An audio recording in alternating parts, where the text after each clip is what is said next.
Hello and welcome to the Point Blank Show. My name is Abhishek. Games have shaped humanity for thousands of years. There's a bit of a rush just before you make that move on a chessboard or before you plot where to bowl your next ball in the game of cricket. We play games at home, at work. Companies play games to offer us wares on their sites or the ads that they serve on Facebook or other social media sites. Flight simulators help pilots to prepare for difficult situations, among a million other examples. Kelly Clancy has written a fabulous book on the subject titled Playing with Reality: How Games Have Shaped Our World. Thanks so much for joining me, Dr. Clancy. Thanks for having me. Thank you. Would it be right that, going down to the core of games, any games that we play either as kids or as adults, is it the uncertainty aspect of the game that lures us in than the game itself? What is it that makes it so fun? Because we say, it's not about fun and games. So the two of them are obviously linked. So how does that Yeah. work? Yeah. So I think uncertainty is a really important part of what makes games fun. And you can kind of see this, for example, with, why do we stop playing certain games? Because we know them too well. They're too, they become boring. They're, tic-tac-toe. Like a little kid will play tic-tac-toe because they don't know how it ends. Like it's still, they're Right. kind of figuring out the strategy. And once you're an adult or once you're, 7 years old or something, you kind of realize like, okay, well, whoever gets the center first kind of has the best position and so on and so forth. It always ends in a draw if everyone plays optimally. So uncertainty is this really compelling aspect to of reality to the brain because our brains are their whole MO, their whole purpose is to create predictions of the world, to kind of anticipate what's going to happen in any given moment. And so the brain is like building all these models of the world to be able to kind of know what's going on. And if there's something it doesn't know, if there's something random in the environment, something uncertain, that's really like it's a big draw. It's a big red flag to say like, okay, there's something here you haven't modeled yet. Our brains are drawn to uncertain situations because that's where they can learn the most. And this is even true for animals as well, where if we look at what how animals respond to, for example, random rewards are much more addictive than like giving them just normal you give them a lever and they get juice if they press the lever or something. So randomness is actually even like addictive. If you look at the responsive dopamine neurons, which are dopamine is a neurotransmitter in the brain that is thought to be basically responsible for what makes drugs addictive. So like an addictive drug will spike dopamine levels in the brain. And I think often people talk about dopamine as a kind of pleasure molecule, but really it's a learning molecule. It's like entraining whatever came before it. It's sort of entraining that into the brain. And so if you have a drug that spikes dopamine, the person learns or the animal learns to seek that drug again. It's like trained to look at it for it again. If you have something like a random reward, then the animal will learn to seek that random input again. So that's what makes like gambling addictive. So yeah, I would say uncertainty is this like really deeply kind of primal signal to the brain that it needs to learn something. And that's what is so rich about games.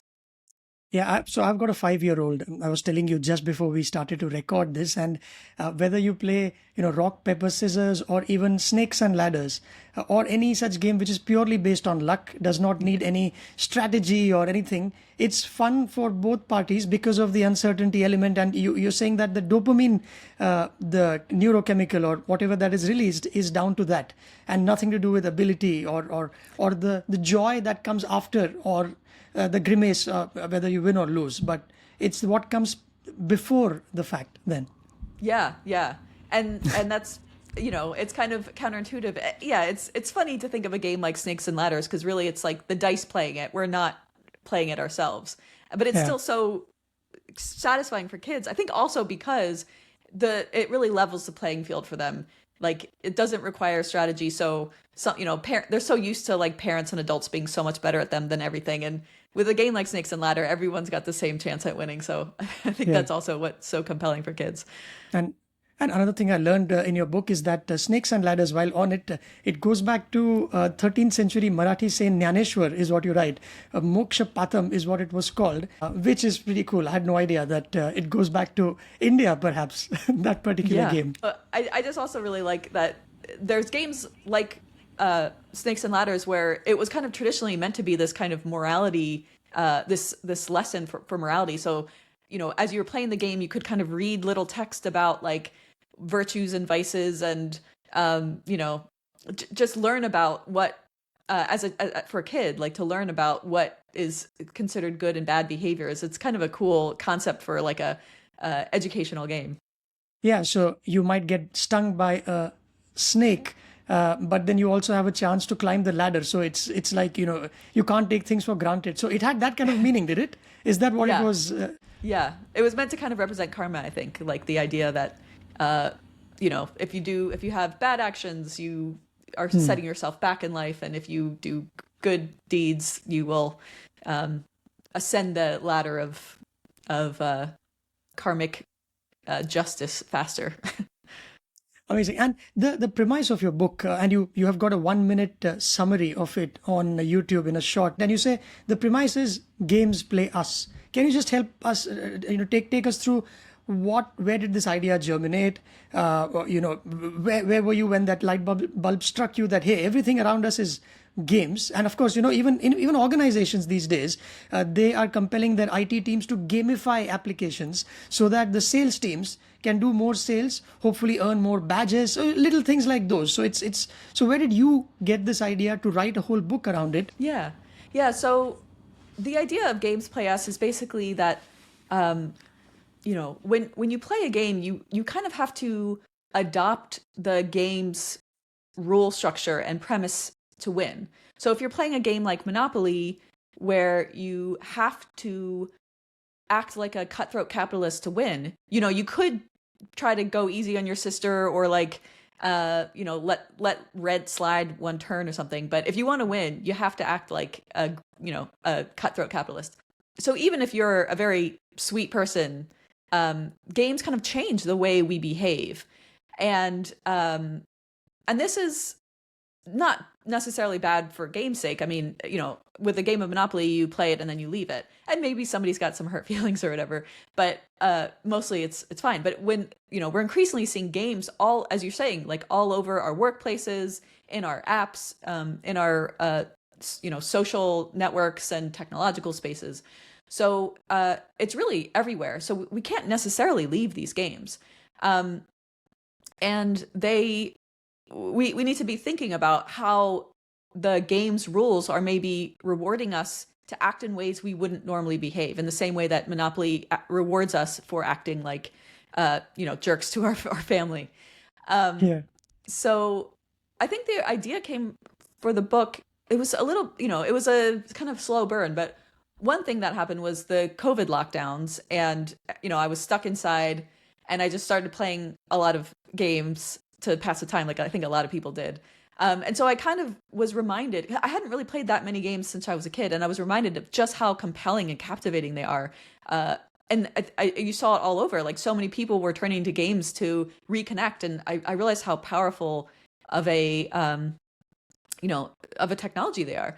And then at the same time, I was working at DeepMind, which is the AI company, which is made famous for creating programs that bested human masters in really complex games like Go and StarCraft 2 and things like that.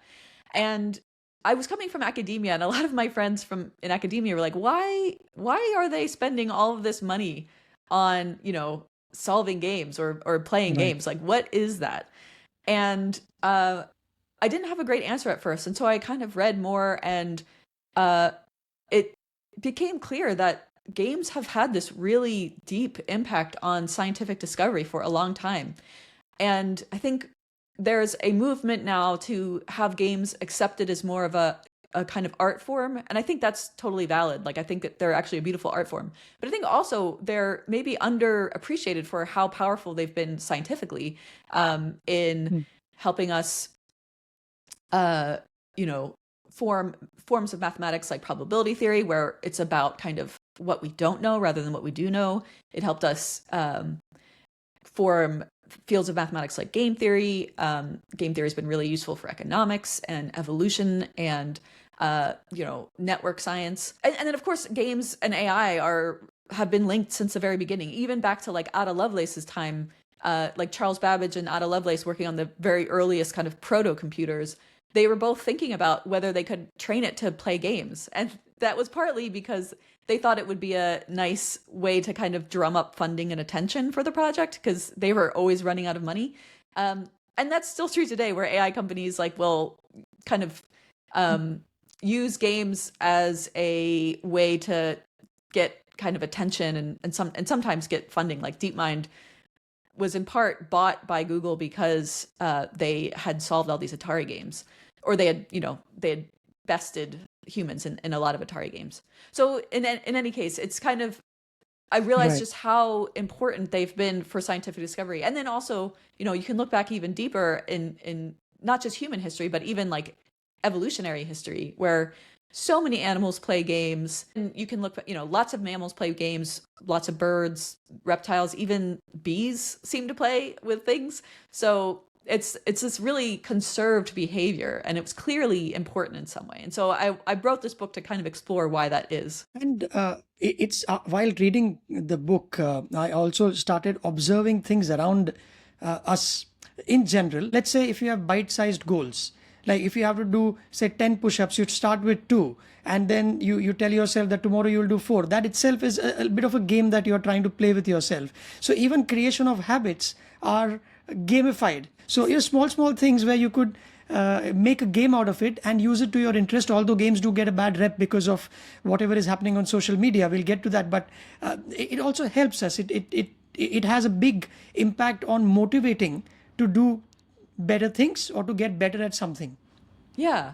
And I think there's something inherent in games about kind of measuring progress. And that's why AI researchers have loved to use games as this domain to bootstrap artificial intelligence, because it's inherently a measure of progress, of ability. And so you can so clearly watch like a AI program improve its score in a game, and and in the same way you can so clearly like track your progress in like your how fast you run, or how many days in a row you write your poetry, or whatever it is people are trying to do. So yeah, it's this like really amazing feedback. And it's also, in another sense, games are kind of the way our brains wish the world worked. Like we wish that there was always these like very clear demarcations of like how things are going. And so to kind of explicitly give ourselves that framework is really powerful. And I think it's, I think there's one of my favorite examples of gamification is the Zombies Run app, which is like an app you can listen to if you're training to run, and it turns it running into like you're running from zombies storyline. And so each day you get like a new bit of the story, and it will tell you, okay, you need to run faster now because they're getting too close to you. So it can kind of like motivate your behavior in a really clever way. So there's lots of like really amazing examples of gamification that are really positive. Yeah, there was this, when I was in college, I used to play this game called freerise.com. So we had to mug up words and synonyms, and it would be too boring. So this was set up by one bloke called John Breen, because his son was taking SATs and he wasn't too good at it. So he created a quiz. So there was a word followed by 4 synonyms. You had to guess the right one. And each time you did that, 10 grains of rice would be donated to charity. And what happened eventually was in 2014, it raised its 100 billionth grain, which was enough to apparently feed some 5 million adults for a day. Now, that was only because when you got it right, you could see as a viewer 4 grains of rice being deposited to charity, and you would want to play more of it and forget that you're mugging up words. That's so cool. I love that. Yeah.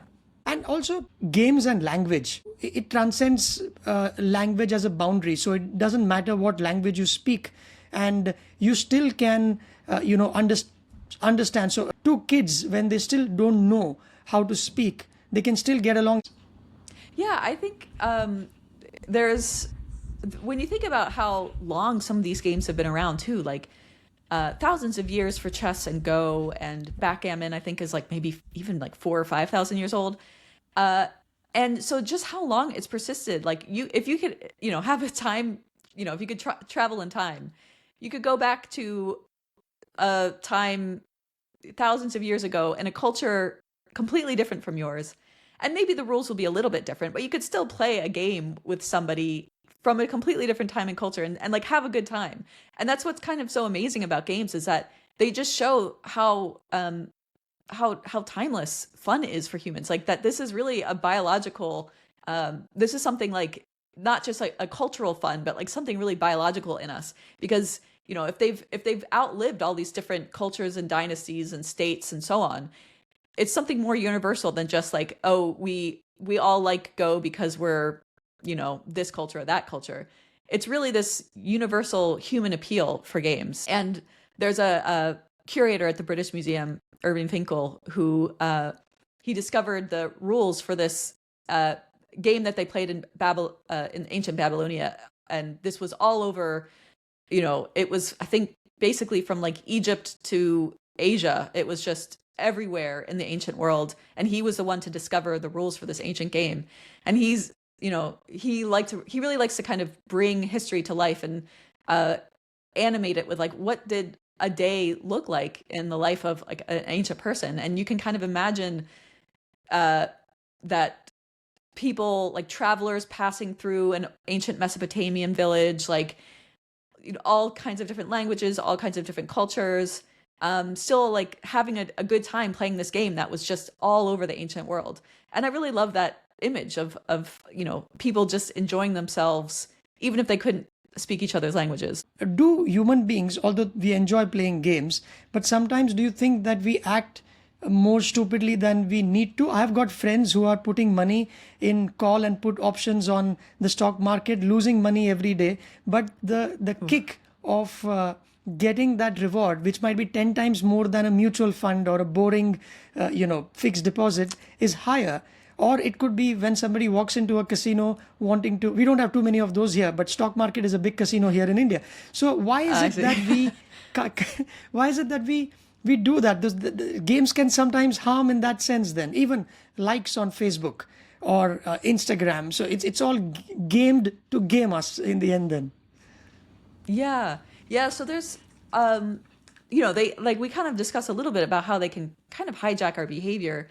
And it's not only because we necessarily want the money, it's also because it's so interesting. Like people are learning about the stock market. It's like, it's something we don't know yet. We want to understand it. And a funny thing about like people who have problems with gambling is often if they win a lot of money, they don't take it. They will keep playing. Yeah. And because it's the pleasure of playing that's keeping them, and not as much like, it feels like it's just about the money, but it's also about like, it's inherently pleasurable to actually play.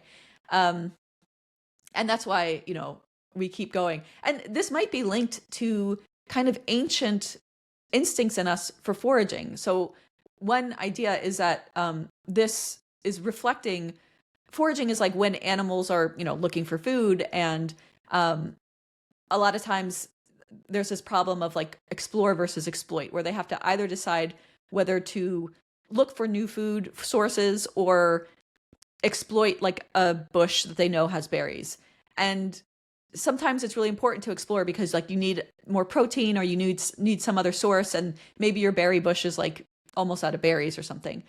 And we have to, like as animals, we would have to persevere even if we didn't find something while exploring. You have to keep going even in the face of defeat, to kind of keep seeking what it is you need. And that's one idea of why a lot of gamblers and maybe stock market traders will continue to persevere even in the face of not winning, is because there's this like evolutionary drive that's saying like, you need to find this thing. So it's all very kind of, like instinctual and biological. Well, another funny thing is that as long as we've had dice, like as long as archaeologists have found dice in the archaeological record, there's been weighted dice. Like people have cheated for thousands of years as well. So there's this kind of amazing history of like, humans in all kinds of cultures have gambled. And some cultures they've kind of outlawed it, like, in Islam, it's not allowed. Maybe because they've realized it can be damaging to people. Addictive.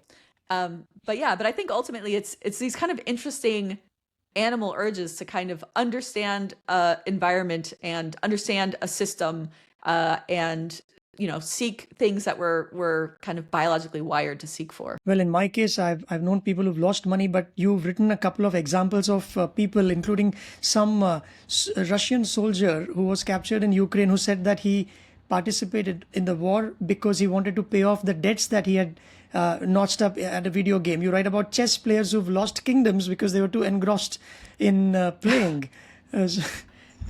Yeah. Yeah, there's a lot of stories in history and modern times of people being so engrossed in a game that they maybe lost their temper, killed somebody, were killed. There's stories of people who are so obsessed with the game that they have like neglected their children and their children die. There are people who played so much themselves that they didn't drink or eat for days and then they died. So there's a lot of like really, and this is not to demonize games, but it's really just to show how powerful they can be over people. And this isn't true for everyone, like it's, not everyone is necessarily gonna drink a sip of alcohol and become an alcoholic in the same way that like not everyone is going to play a game and then like become addicted to gambling or gaming. But it's just an interesting to see that throughout history, it's been really had a hold on us. And I think there's even a hymn from 3,500 years ago, from maybe the Rig Veda, where they liken dice to a drug.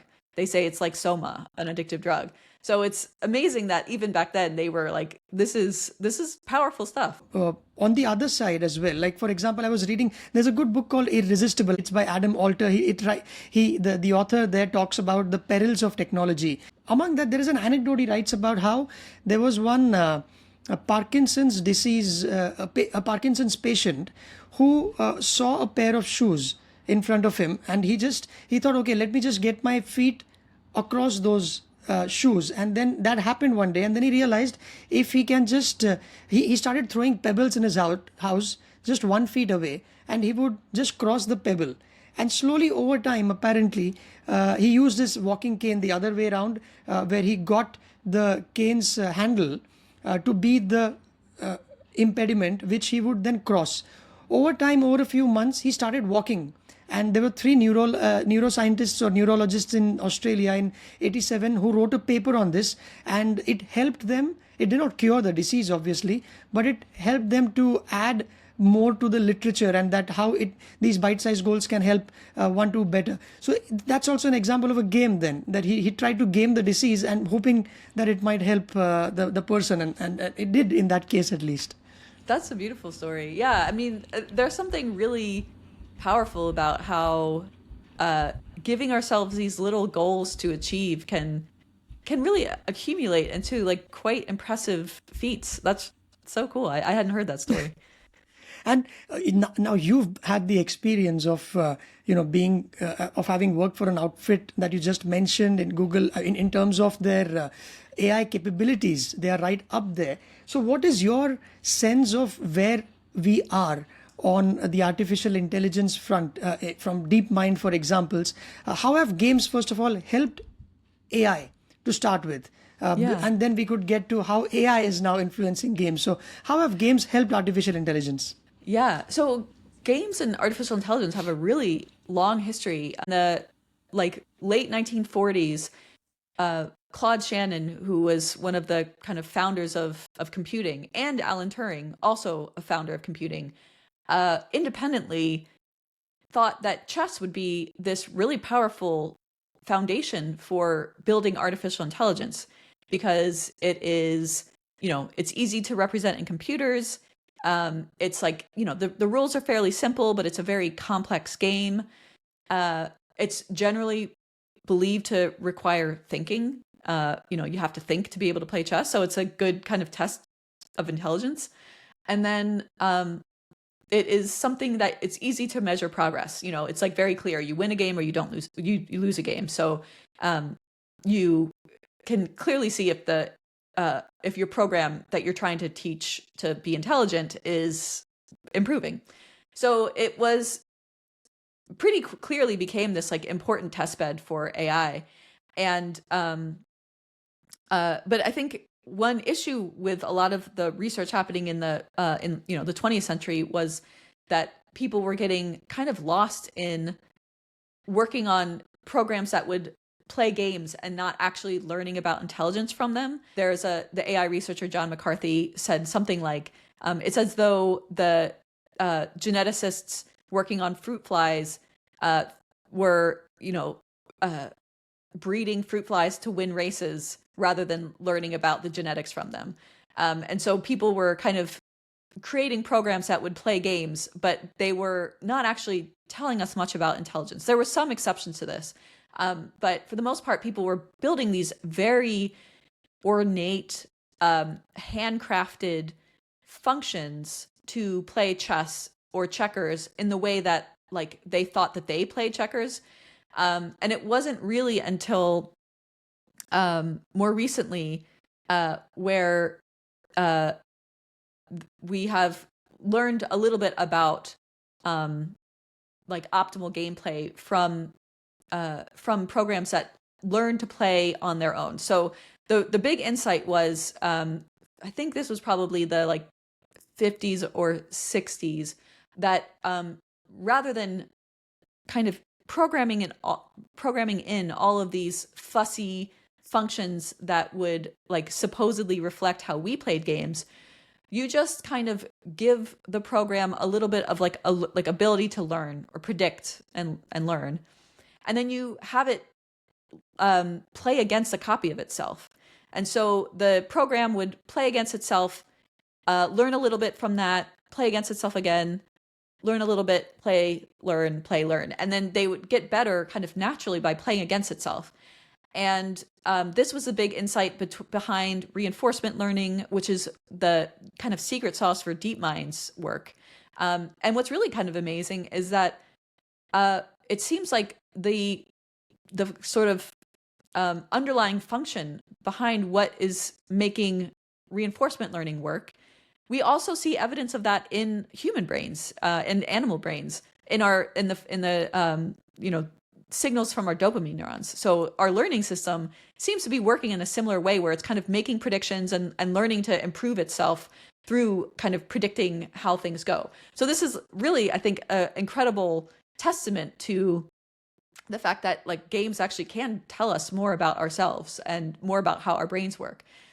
So there's been this really powerful history, and now we're seeing ultimately, I think at this point companies have kind of done all the games, right? Like I think in the 90s we were already better than Deep Blue bested Garry Kasparov in chess.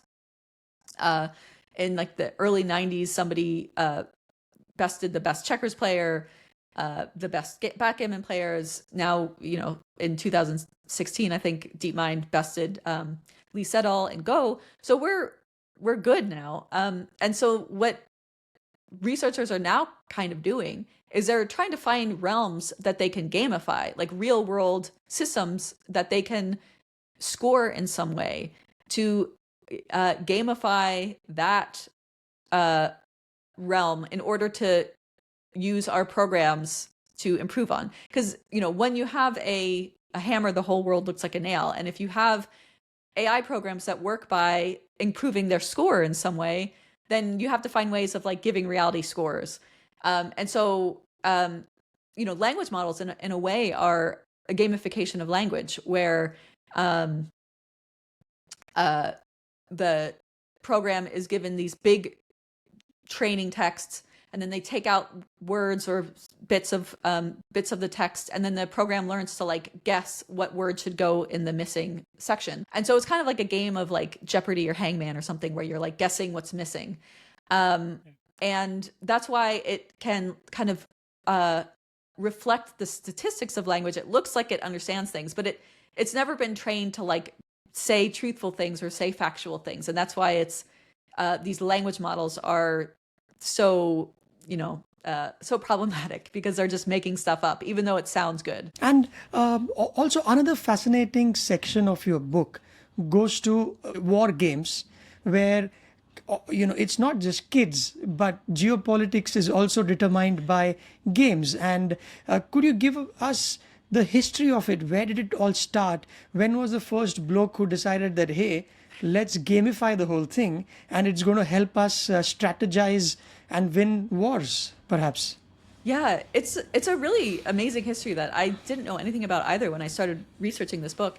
And I was, I think it actually started with chess, which came out of 6th century India, was known as chaturanga, and, four-limbed, and was referring to the 4 divisions of the ancient Indian army. And so it was kind of like an abstraction of war. And it was the first game of its kind where, like, you had the fate of the game was determined by the fate of one piece, and you had different rules for these different pieces and stuff. So it was a really, really kind of amazing invention. And for a long time, it was used to train kings and nobility across the Middle East and Europe and India to learn about strategy and some kind of basics of warfare, and also just how to think. There was like a popular kind of book of manners where they would present chess as this kind of mirror where, you would play chess and learn more about yourself by playing it, and learn more about, your partner as well. So it was seen to be this really important thing. And in, I think, 1780, a German mathematician, Johann Helwig, realized that maybe we could use this more concretely to actually teach tactics and military strategy to our students. So he started to try to like make chess more realistic for like modern day artillery. So he increased the board size to like 1,600 squares, I think, and had modern artillery instead of like the ancient Indian divisions. And then the board was color coded to represent different terrain. And he was trying to kind of teach students how to think about war. It was still too rigid, so it wasn't really useful. So for the next couple decades, a father and son team, the von Riesewitzes, continued to develop it, and ultimately started playing it on scaled maps of real territories, like real battlefields. And in that way, it was kind of like more realistic, the way that the troops could move. And basically what would happen was you would take, your team of players, divide them into 2 teams. One would represent the German military, and the other would represent the enemy military, the opposition. And they couldn't see each other's pieces. It was like trying to simulate the fog of war. And they would play on this giant map, and each turn would simulate 2 minutes of warfare. And so they could move their troops like a realistic distance, and they could maybe, start attacking or send a spy or whatever it was they wanted to do in that turn. And even more impressively, they created these kind of scoring tables based on data from real battles, where, it would be like, okay, if they use this kind of gun on this many troops, we would expect casualties of this many people. And then there was an umpire who was kind of like judging the whole game, and he would roll a dice for these damage. So it's kind of, he would roll a dice to kind of randomize how much damage these attacks would give. And so it was this it ended up being this really powerful simulation engine where they were like getting these really accurate predictions of like how many troops they would lose, how many troops they would kill. And they could even do things like predict when they would need to be resupplied, when they would need reinforcements, and so on. And so it became this really powerful simulation engine for different different battles. Finally, it was really adopted and embraced by the German military, and who continued to use it to not just train officers, but to plan battles. And it was used in Kriegsspiel that they basically cohered the first German Empire in the late 1800s. And so it became super popular because all these countries were amazed that that the kind of weaker military like the Germans at the time could be so successful against powerful enemies like France. So it was really surprising that and the other thing is that the military was really resistant to this for a long time. They thought it was, a child's thing. They thought it was silly. They felt silly playing it. And then once, they started using it, they realized how powerful it was. And it was also really great way to kind of identify good ideas and smart people, even if there was no war happening. If they kept playing and they trained new recruits who were super smart, they could rise through the ranks based on having good ideas rather than like nepotism. So it was a great tool for them. And then, it's kind of evolved into war games of today. So military still use these kinds of games. It's changed since Kriegerspiel, but it's still similar. But then it also became like Dungeons and Dragons and Warhammer and a lot of games that people play at home today. So yeah. Yeah. No, I think that point about meritocracy, is that the right word if I'm pronouncing it right? Where it doesn't matter whose cousin you are, as long as you bring something new to the table, you will be rewarded or your opinion will be heard. And those are the ones who, I think you write that Prussia, it won in 1871 in that Franco-Prussian War, and it was attributed to these game simulations, which took 2 weeks to play. And you write that the cats had to be banished from the vicinity so that they don't fiddle around with the pieces out there. So I would imagine that how the conventional wisdom or the legacy folks would have derided it at just a game, but in reality they have helped win wars then. Yeah, and the fate of the world has hinged on these games. So Hitler was also using these games in World War II. He hated them at first because he again thought they were childish, and then enough of his kind of military officers were using it to predict correctly how things would turn out that he finally was like, okay, these are actually pretty powerful. And so they gamed out the invasion of Russia in 1941, and they predicted almost exactly how many divisions they would kill of Russians, how far into Russia they would get, all these really amazing things. But on the other side, Russia was also using Kriegsspiel to plan for being invaded by the Germans. And there was a young rising star general, General Zhukov, who played so well as the Germans that it really scared Stalin. And Stalin said, okay, we're going to throw everything we have at this invasion. And so even though the Germans got as far as they did and they destroyed as many divisions as they thought they would, there were so many more divisions still that kind of repelled them. And then this was the beginning of the end for the Germans. So yeah, it was a really kind of incredible tool. No, so and it's all based on assumptions, right? You may get it wrong, obviously, a few times, and it could be trial and error. But the whole idea of simulating through a game is so that you have fewer casualties or fewer mistakes in the live environment, whether at war or training for Formula One racing. Right. Yeah, exactly. Yeah, so people still use these games in many ways.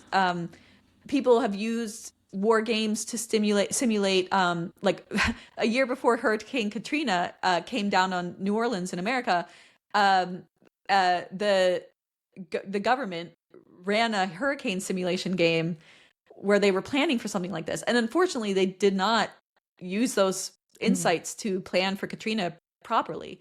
But government agencies are using this, and another great example is in 1983, political scientists organized a game for the U.S.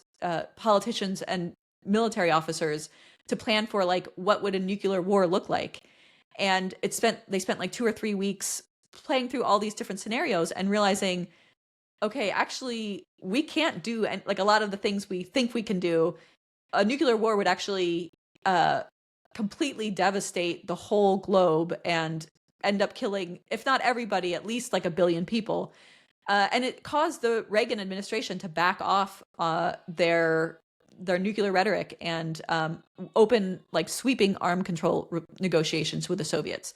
So these games can be really powerful, but like as you say, if we don't include the right ideas in them, they can lead us astray. So another example is in World War One, the Germans were planning to invade France through Belgium.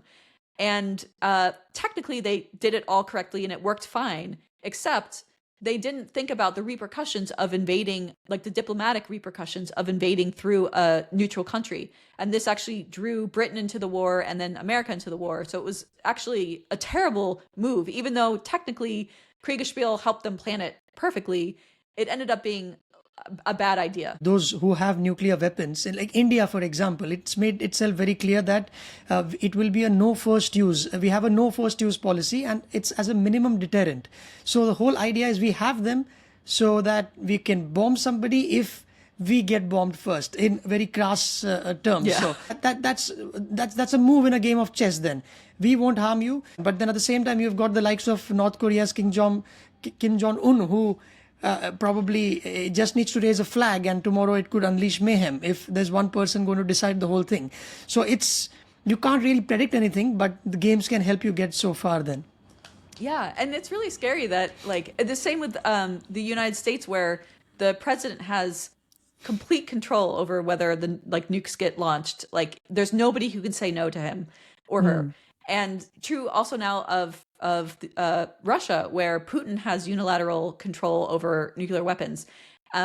There's a great movie, Dr. Strangelove, about the nuclear diplomacy, let's say, and the idea that one person, if one person, kind of rogue element, goes astray and kind of decides to play the game themselves, they can end the world. If we have these policies in place where, if you bomb me, I'll bomb you, and then we'll keep bombing each other back forever. It's very susceptible to single human error. It was just last year when America sent its nuclear armed submarine in Seoul for the first time in 40 years as a signal to North Korea that, hey, we are here to help our ally. So that's all.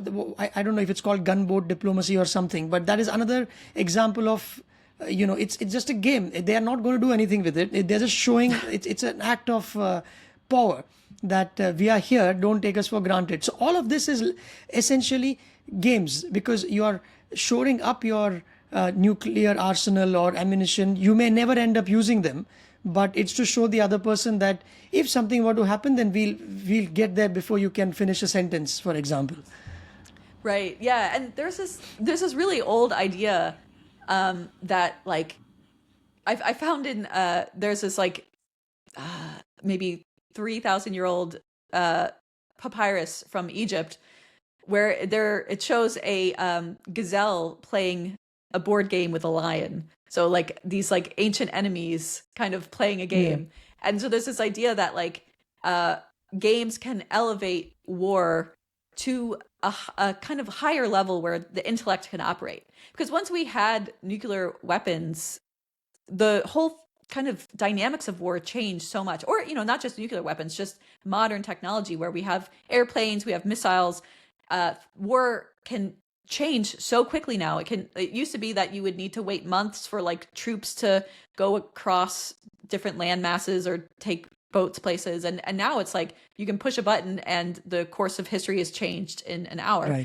Right. So at the advent of nuclear weapons, people started taking game theory as this new science of decision making. Like, oh, this was going to help us because now we're going to have to make decisions so much faster, and decisions that are so much more weighty than it used to be. It used to be, okay, guns could kill each other, but now we could kill people at scale with these giant weapons. So game theory was thought to be this new science that would help us make better decisions. It's not clear that it's actually been helpful, because ultimately what has been the most powerful thing, I think, for navigating the tricky waters of having a nuclear war world is traditional diplomacy. Yeah, it's troubling times and unclear how much games will hurt or help us with it. And one final question, in your experience of having worked in AI as well, one is at the countries and geopolitics level, but right down to how kids play or how we interact with games, what can companies do? Or how can we make better games, whether at home while playing with kids, or organizations that are responsible and have the wherewithal to create games to instill good habits, which is not exactly the way things are moving. Apparently, there is one study that was done that post 2010, between 2010 and 15, I think Jonathan Haidt, Haidt, he's written a book called The Anxious Generation, where he talks about how neurologically, kids or adolescents' brains have changed a bit. I don't know the details. The reason being the YouTube Shorts and TikTok and Instagram.